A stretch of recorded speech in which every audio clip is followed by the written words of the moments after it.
আসসালামু আলাইকুম। আলহামদুলিল্লাহ, আমরা অনেক দিন পরে আমাদের মুরগির জন্য খাবার বানাচ্ছি। তো আমরা খাবার কি কি দিয়ে বানাচ্ছি, তো আপনারা অনেকেই আমাদের কাছে প্রশ্ন করেছেন যে ভাইয়া আপনারা কি কি দিয়ে খাবার তৈরি করেন।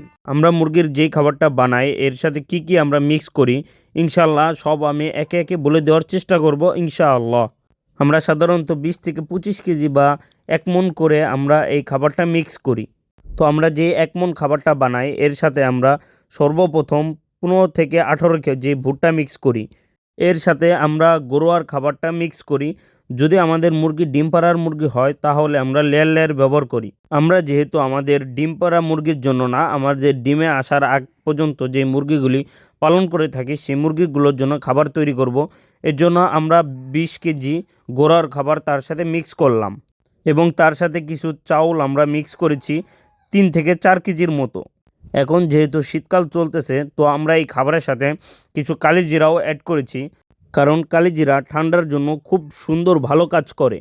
আমাদের সব উপাদান দেওয়ার পরে আমরা সুন্দর মতো হাত দিয়ে মিশিয়ে নিই। আপনারা সবাই আমার জন্য দোয়া করবেন, আল্লাহ তাআলা যেন আমাদের খামারে বারাকা দান করে। আসসালামু আলাইকুম ওয়া রাহমাতুল্লাহি ওয়া বারাকাতুহু।